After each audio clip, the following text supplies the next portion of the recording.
Sounded music. Yo, MAK, this one is for the gossipers them. Avana famba vachitaura zvisina basa, tinongovasiya vachisasa. Vanotaura zvavanoda ava, tinovasiya vachitaura, vari kuseka vachiprata ava. Zvine zvakawanda zvekuvapa, una vanotaura zvavanoda ava, tinovasiya vachitaura, vari kuhukura vachiteta ava. Zvine zvakawanda zvekuvapa. Vane nzeve dzekunzwa ndati vasiyei vanzwe, vanofarira kuona karegai vaone. Hapana anondimisa ndakachengetwa naja, vanini kwese kwese kwandinoenda. Ini ndozviziva kuti ja vanondida, siku nesikati pandinobuda ndichipinda. Ndivo vandinotemba, kwavari ndinovimba, ndiyo yangu monya kwandiri ndimba.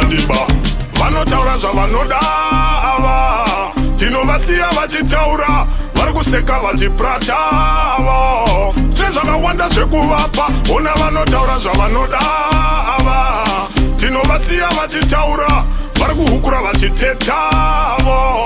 Zvine zvakawanda zvekuvapa. Vasiyei vataure zvavanoda kutaura, zvese zvavanoita kana kusasa kwandiri nini hazvitorina kana basa. Mwari vanondibvumbamira zuva nezuva, vanonditungamira pane zvese zvandinoita. Regai vanyombe huhu vachingogwauta zuva rese, vachingotaura rangu zita, asi ngavazive kuti hapana zvavanondita. Vanotaura zvavanoda ava, tinovasiya vachitaura, vari kuseka vachiprata ava. Zvine zvakawanda zvekuvapa, ona vanotaura zvavanoda ava, tinovasiya vachitaura, vari kuhukura vachiteta ava. Zvine zvakawanda zvekuvapa.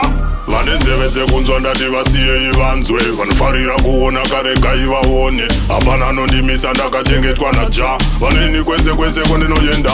Ini ndozviziva kuti ja vanondida, siku nesikati pandinobuda ndichipinda. Ndivo vandinotemba, kwavari ndinovimba, ndiyo yangu monya kwandiri ndimba. Vanotaura zvavanoda ava, tinovasiya vachitaura, vari kuseka vachiprata ava. Zvine zvakawanda zvekuvapa, ona vanotaura zvavanoda ava, tinovasiya vachitaura, vari kuhukura vachiteta ava. Zvine zvakawanda zvekuvapa.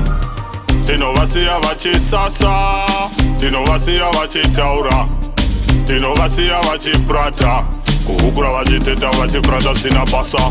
Tinovasiya vachisasa, tinovasiya vachitaura, tinovasiya vachiprata, kuhukura vachiteta vachiprata sina basa.